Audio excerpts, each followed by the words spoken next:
Did you really think that Syracuse was going to blow another one? Did you? Did you?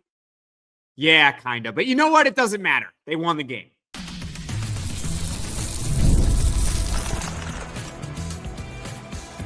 You are Locked On Syracuse, your daily podcast on the Syracuse Orange. Part of the Locked On Podcast Network, your team every day. Everyone deep breath in and deep breath out. Syracuse basketball, once again, a big lead in the second half, double digits. They nearly cough it up, but they survive. Syracuse basketball beats Florida State 66-62 in round one of the ACC Tournament. I'm Jackson Holzer. This is Locked On Syracuse, and thank you for making Locked On Syracuse your first listen of every single day here on the Locked On Podcast Network. It's your team every day. We're free and available wherever you get your podcasts. And since the Orange are moving on in the conference tournament, we're going to talk about SMU later on in the show. We're going to talk about some of the do's and don'ts of this game that Syracuse can carry forward into the next one and what they should not carry forward into the next one. But first, it's survive and advance at this time of year. And before we get to everything, today's episode is brought to you by the all-new 2025 Nissan Armada. Stay with us for the Armada Team of the Week later in the episode. Syracuse basketball is playing really well. For the sixth consecutive game, the Orange lead by 10-plus points in the second half. They led 50-34 with 13-15 to go in the game. Naheem McLeod gets an alley-oop dunk. The bench is going crazy. We're all sitting here saying, Kevin Brown on the broadcast is saying, where has this been all year from Syracuse basketball? Well, if you've been paying attention closely, this has been there for, the last 6 games. And of course, Syracuse nearly blows it, but it doesn't matter. Who cares?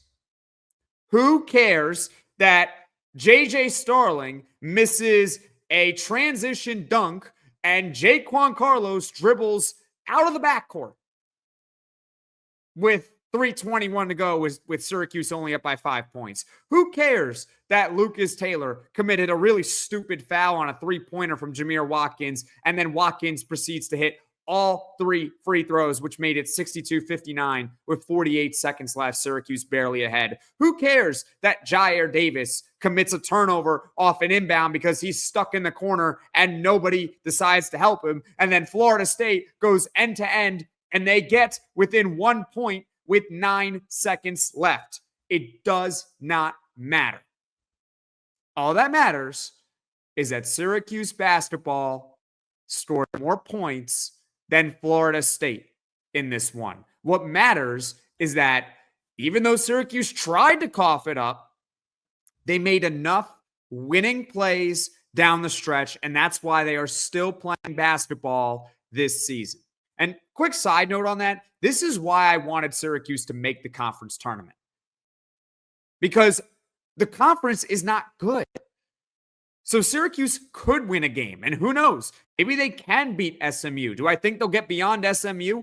No, because after that is Clemson, and they're probably not going to be Clemson. But Syracuse can win a couple of games in this conference tournament. This is why I wanted them to ultimately make it. Now let's talk about the winning plays in this one. How about J.J. Starling? Multiple possessions down the stretch in this game, hunting a mismatch, going right at him, and hitting a couple of big shots, making it 58-51 Syracuse and 60-54 Syracuse. How about Kyle Cuffe, who did not play particularly well in his limited minutes? Kyle Cuffe in this one finished with 2 points, 0-3 from the field, only played 7 minutes. He committed 4 fouls. He did not have it going tonight. But guess what? Kyle Cuffe goes to the free throw line with 5 seconds left. Syracuse is up 62-61. And you're just thinking of, in Syracuse history, I'm not going to mention some of the moments of it, but you're just thinking. You can even look at the trend of this game with the free throw shooting. It wasn't good. They were 12 of 22, which is 55%. You're probably thinking that Kyle Cuffe is going to, at minimum, miss one. If not, he's going to miss both free throws, and Florida State's going to go down the other end, and they are going to win the game. It's probably what you're thinking. But to his credit, Kyle Cuffe, with 5 seconds left, hits a couple of big free throws. He makes both of them. It puts Syracuse up 64-61. And then the Orange actually learned their lesson from weeks ago against Boston College. Remember when Syracuse was up by 3 late against Boston College and they didn't foul, and Boston College hits a 3-pointer at the end of regulation to send the game into overtime, and then it takes 3 overtimes to win it? Well, Syracuse actually learned their lesson because Jaquan Carlos commits a very smart foul with just 2 seconds remaining, with Syracuse up by 3 points. Because guess what? Florida State can only shoot 2 free throws. That means even if you make both of them, you're still down 1, which really means, with just a couple seconds left, Florida State had to intentionally miss a free throw, because you miss a free throw, a fluky bounce, you get the rebound, and then you get a chance to tie or take the lead. Really, really smart foul from Jaquan Carlos there with a couple seconds left. Florida State actually ends up executing it to perfection. The guy makes the first free throw. He misses the second free throw. It creates a weird bounce, but Syracuse boxes out Florida State. Jair Davis secures the defensive rebound. He gets fouled with less than a second remaining. And just for good measure, with Syracuse up by 2 points, he makes both free throws to give Syracuse a 66-62 edge. And that's how the score would end up. The Orange win by 4 points. There was enough winning plays, and Syracuse built just a big enough cushion to where it didn't matter what they did from the 13-minute mark to literally the last few seconds of the game when they finally found a way to win. I'd love to hear from you in the comment section below. What are your thoughts on the game? Did you think that Syracuse basketball was going to blow it? It's okay. A lot of us did. In fact, at one point I tweeted out at @LO_Syracuse, the key for the game when Syracuse was up by 9 points or 8 points, something like that, was to not go up by double digits. I think we're all starting to get pretty scarred over these last 6 games, because we have to remember that going up by 10 plus points in the second half is supposed to be a good thing. We have to remember that. It's usually good when your team has the lead. It's not easy. It's not easy, but we'll take the win, and we'll move on to round 2 of the ACC Tournament, which, by the way, is tomorrow at 9:30 p.m. Eastern. Side note, let's hope that game starts around 9:30 p.m. Eastern, because this game was supposed to start at 7. And then, well, the game before that was Cal and Virginia Tech. They go to 2 overtimes, so Syracuse did not play until past 7:50 for a 7 o'clock tip. Let's just hope that there's no double overtime games before the Syracuse game. It's already going to be a late night. Let's not make it later. I digress. The Orange beat Florida State 66-62 in round 1 of the ACC Tournament. I'm Jackson Holzer. This is Locked On Syracuse. The Orange survive and advance. Coming up, we'll talk about how J.J. Starling, once again, did not take a lot of threes in this one, and it worked out for Syracuse. So stick with me here on Locked On Syracuse. The Armada Team of the Week is brought to you by our friends at Nissan and the all-new 2025 Nissan Armada. Each week, our Locked On College Basketball experts are picking one team that stands apart. From top-seeded stars to the unexpected upsets, these guys showcase the strength and sheer power needed to push their team forward. This week's Armada and clear-cut team of the week are the Duke Blue Devils. John Shire's team, led by National Player of the Year candidate Cooper Flagg, just ripped through the ACC, going 19-1. The Blue Devils were plus 434 in ACC games, the largest point differential by a power conference team in league play since Kentucky back in 1953 54. When it comes to the Nissan Armada, they say go forth and conquer, and that's exactly what the Duke Blue Devils have done here. It's clear that our team of the week is out here ready to conquer the road ahead with confidence, just like you can in the all-new Nissan Armada or any of Nissan's outstanding vehicles. Take the Nissan Armada, Rogue, or Pathfinder and go find your next big adventure. Shop NissanUSA.com. This is Locked On Syracuse. I'm Jackson Holzer. And folks, if you enjoyed this podcast, be sure to hit that like and subscribe button. Not only is it completely free and allows the channel to show up directly on your feed, but it also helps the channel grow and reach all Syracuse Orange fans, especially in postseason time. The Orange, they beat Florida State 66-62 in round one of the ACC Tournament. The Orange survive in advance. Who cares that they nearly blew a lead? Because they won anyway. Doesn't matter. Now let's talk a little bit about X's and O's, okay? J.J. Starling. I have been on him all year about his three-point shooting because he's not a good three-point shooter and he typically shoots way too many threes per game. But tonight, he didn't. J.J. Starling tonight took one three-pointer. He missed it. But that was it. J.J. Starling was in attack mode all game long. And even though there were moments where it kind of drove you nuts, right? He misses that transition dunk at the end of the game. He misses a couple layups to start the game. At one point I tweeted out, is J.J. Starling ever going to make a layup? But he was, for the most part, outstanding in this one. He led Syracuse with 27 points. He was 12 of 23 from the field. He was just excellent going downhill. And like I told you guys in the last segment, at the end of the game, hunting the mismatches and going right at him to the basket, not settling for outside jumpers. Because think of it this way.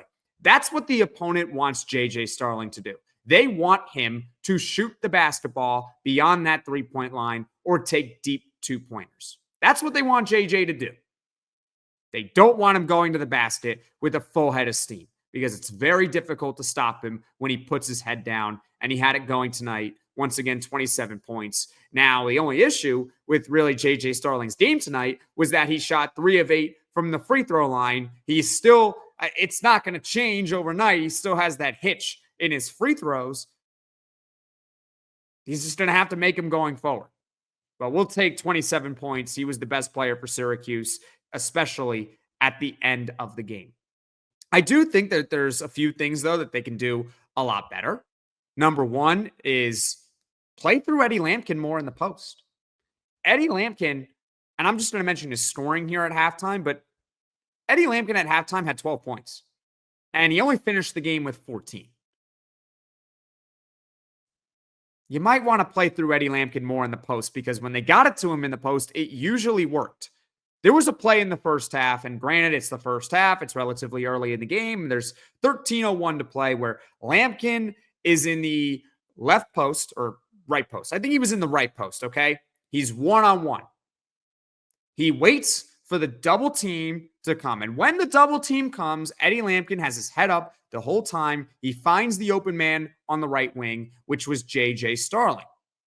And J.J. Starling, to his credit, pump fakes the defender who's trying to close out on him, gets to his spot, and makes a nice one-handed floater off the glass.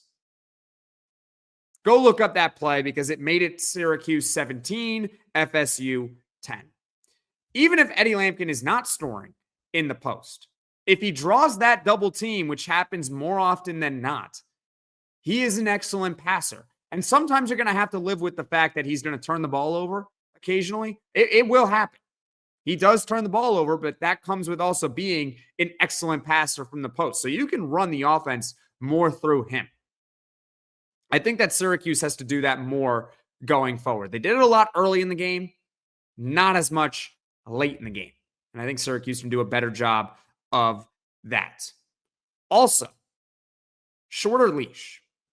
There's got to be more of a shorter leash at this time of year. And Adrian Autry throughout the season has mostly utilized his whole bench during games.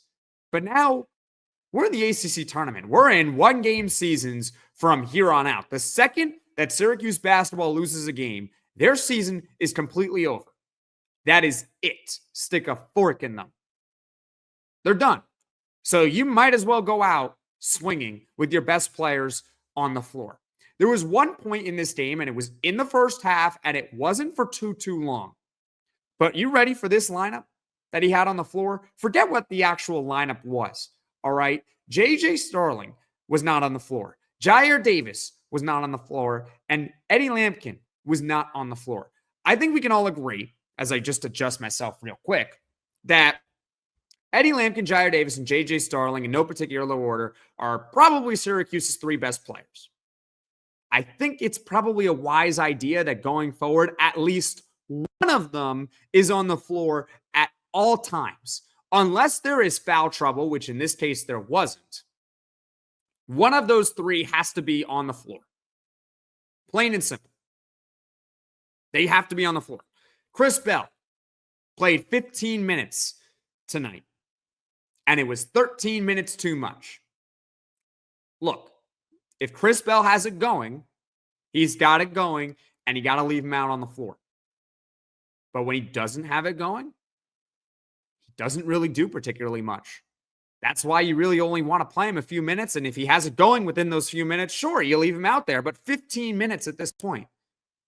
I don't love that coaching decision to play him for 15 minutes. I think Jair Davis could use a little bit more playing time now in postseason play. He played 30 minutes. In those 30 minutes, he had 14 points, 6 rebounds. He was 5 of 10 from the field. He hit a three-pointer. I think at this time of year, he needs to be playing between 33 and 35 minutes. Jaquan Carlos, he played 38 minutes tonight. I know we all don't love Jaquan Carlos, but A, he's been playing better as of late, and B, I kind of agree with Autry on this. You kind of got to play him. Who else are you going to play? So I kind of agree with him on that. I just wish there was a shorter leash on basically everyone else, and that going forward, at least one of Eddie Lampkin, Jair Davis, or J.J. Starling are on the floor for Syracuse. Preferably two of them are on the floor at all times. And finally, one last thing to nitpick here is the free throws. 12 of 22 from the free throw line is not going to cut it. That's 55%. Simply not good enough. Did Florida State play outstanding free throw defense? Maybe they were saying stuff during the shots. I don't know. Maybe Florida State fans behind the basket just had great chance. Or they were distracting you behind the basket. Ooh. I don't know. Figure it out. 12 of 22 going forward, not going to cut it. If you even go 15 of 22, you win this game fairly easily. At the end of the day, they won. And the best part about them winning in the way that they won is I don't think they played their best. I think they can play better. Again, they're getting out to these big leads for a reason. But then they keep blowing the leads. They have to be able to sustain it going forward for 40 plus minutes because now the competition's only going to get tougher. The farther you go in this tournament, and if you miraculously win 5 games in 5 days, it's going to keep getting tougher. Actually, maybe not, because you'll probably have to play Duke in the final, and then you'll play a 6th seed in round 1 of March Madness. That'll be easier than Duke, but you get the point. It basically only gets harder from here on out. You're going to have to be better to beat the better teams. What do you guys think? Let me know in the comments section below on how Syracuse finished this game down the stretch, what you thought of during the game, what you think of Adrian Autry's lineup decisions. Let me know in the comment section below. Coming up, we'll talk about what Syracuse can learn from their loss to SMU next here on Locked On Syracuse.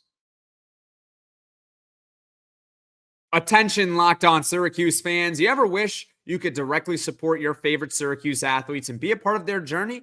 Well, now you can with Roy, the NIL app that puts fans in control. Before Roy, NIL deals were often handled behind closed doors, and fans like you didn't have a clear way to directly support the players that you love.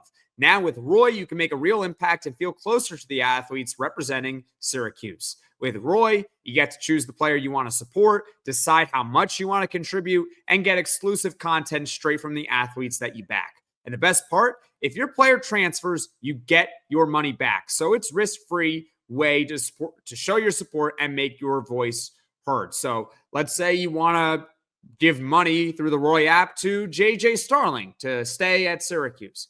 Well, if JJ Starling, and when Syracuse's season ends, decides to enter the transfer portal, if he decides to do that, you get your money back.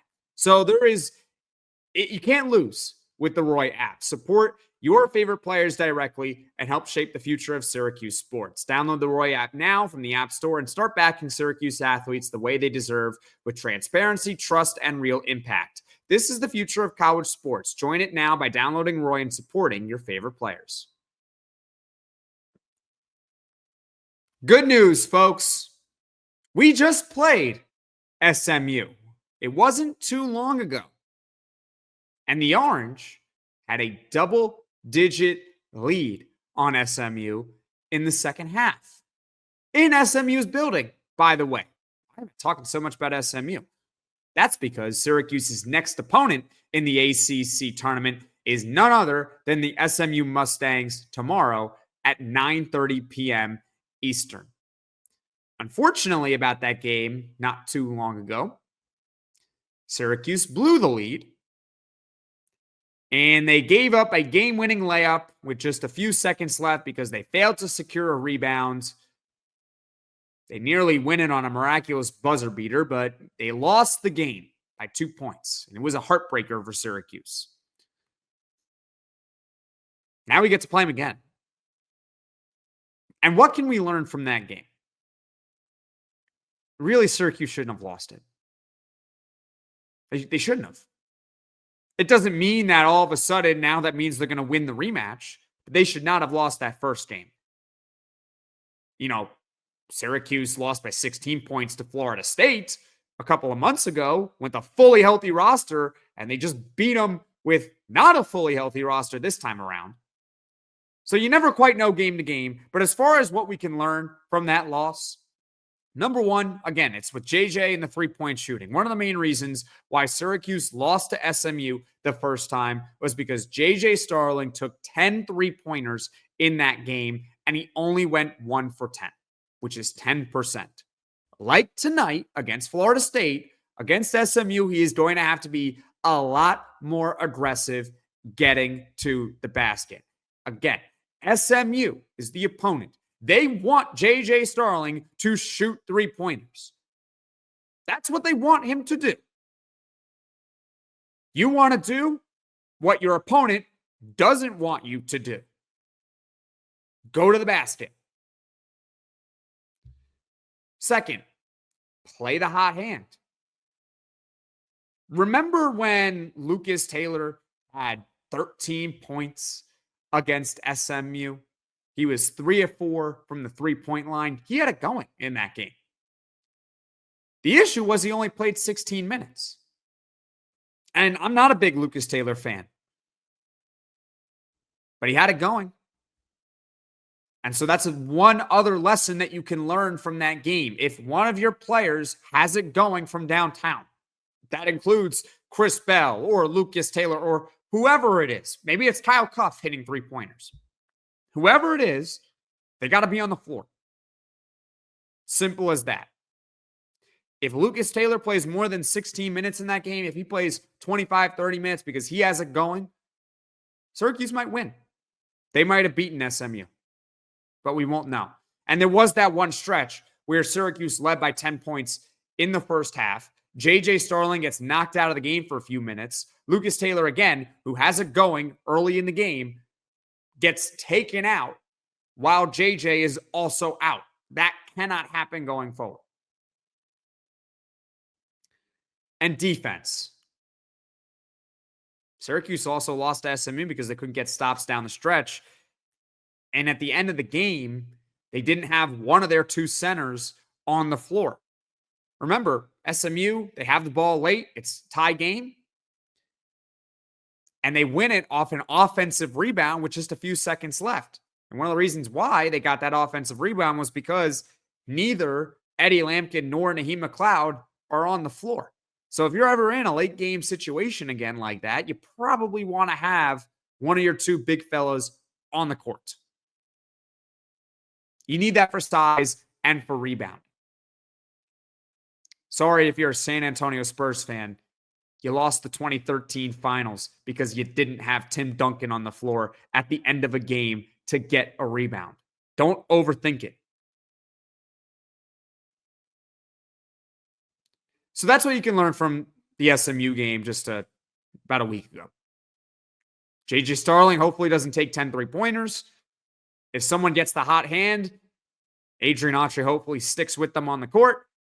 And in crunch time, if Syracuse needs a stop down the stretch, probably want to have one of your two centers on the court.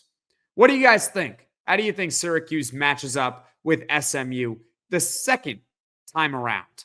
Leave a comment in the comment section below.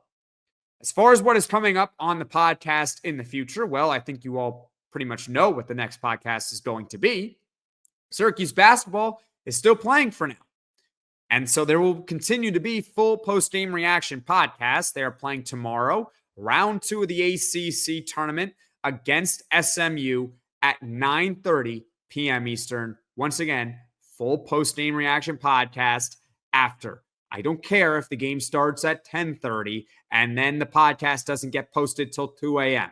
There will still be a full post-game reaction podcast for you all. Thank you for making Locked On Syracuse your first listen today. And for your second listen, you can check out the Locked On College Basketball podcast with Isaac Shade and Andy Patton. March is here, so be the most informed college basketball fan throughout the madness. You can find Locked On College Basketball on YouTube or wherever you get your podcasts. Folks, thank you all so much for watching. Thank you all so much for listening. If you like this podcast, be sure to hit that like button. If you really enjoy the podcast, be sure to hit subscribe. Tell all your friends about Locked On Syracuse, and it's survive and advance from here on out.